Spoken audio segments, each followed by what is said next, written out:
What's up, chums? Bunny here. Now, someone that's played a pretty fair amount of Path of Exile over the last week since open beta, and pretty fair amount in closed beta.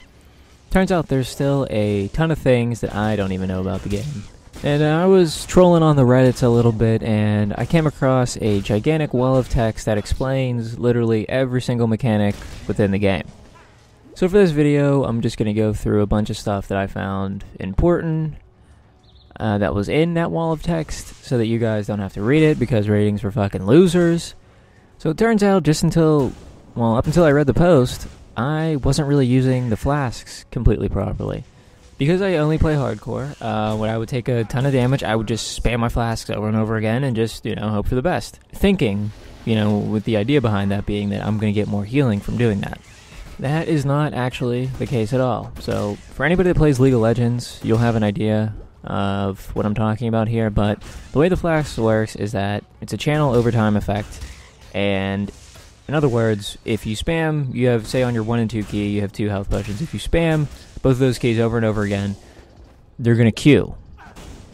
The one with the highest regeneration will take over, and the one behind that will be second in queue. Also, the effect ends as soon as you reach full health, and you can drop right back down again after you reach full health. The effect still will be over. And also, if you have a modifier on your flask that gives you armor, for example, the bonus armor that you get from using that flask will also end when you reach full health. So a more efficient way of using the health potion would be to take some damage, use the potion, and not spam it. Allow yourself to heal up, and don't waste flash charges, because more often than not, especially with mana potions, if you're a mana-based character, you're going to have some issues doing that. So kind of in the same vein as that topic, I want to talk about flash charges and how you generate them, because I kind of had no idea, and I just saw that it happened, and, I was cool with it. So specifically, talking here, we got white monsters that grant 1 charge, blue monsters grant 3.5 charges, and yellow monsters grant 6 charges. And this is fairly basic, but understanding this could definitely help you out. Next thing I want to mention is how leveling skill gems work. Personally, it was something that I just viewed as it was going to happen regardless, and it's something I really didn't pay too much attention to. But I think it's worthwhile knowing, and at least mentioning in this video, how leveling skill gems work. So skill gems get 10% of the experience that you earn, and there is no diminishing returns or anything or penalty for having more gems equipped. So most importantly here, I think, is that gems aren't affected by the penalty that you have when facing lower level mobs.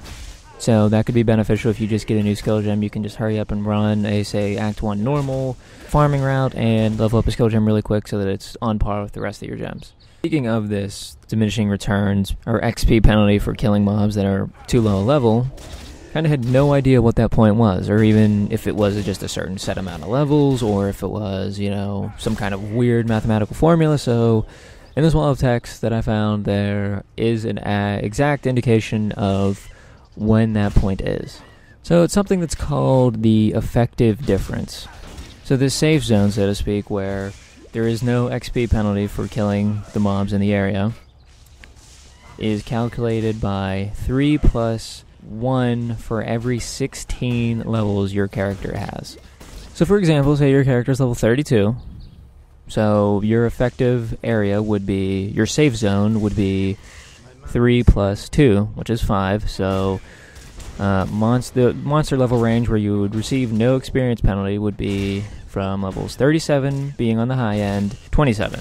So in the range of 27 to 37, there would be no effective difference in the experience gained for killing monsters in those zones. The next thing I want to talk about is what's probably one of the most important things that you should have an understanding of, is the modifiers on the items. And not specifically each modifier. I'll have a link in the description if you want to go read all that, but I just want to go over what items can have. So they're broken down into 2 groups, and those are prefixes and suffixes. A blue item can have 1 of each, can have 1 prefix and 1 suffix.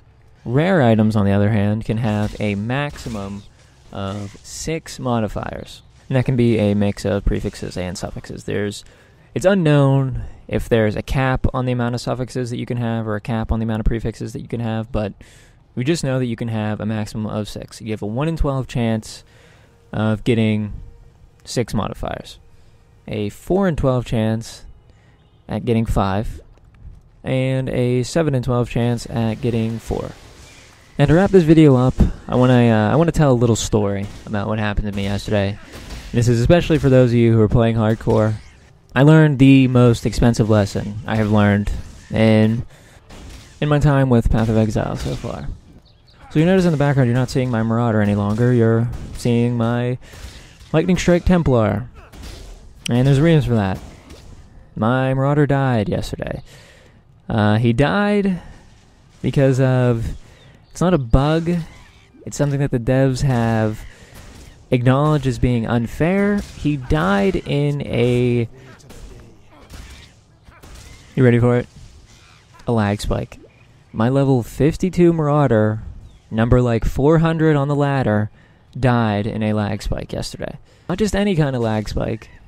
A lag spike that happened when I was zoning into the sewers in like the first area that you enter in Act 3.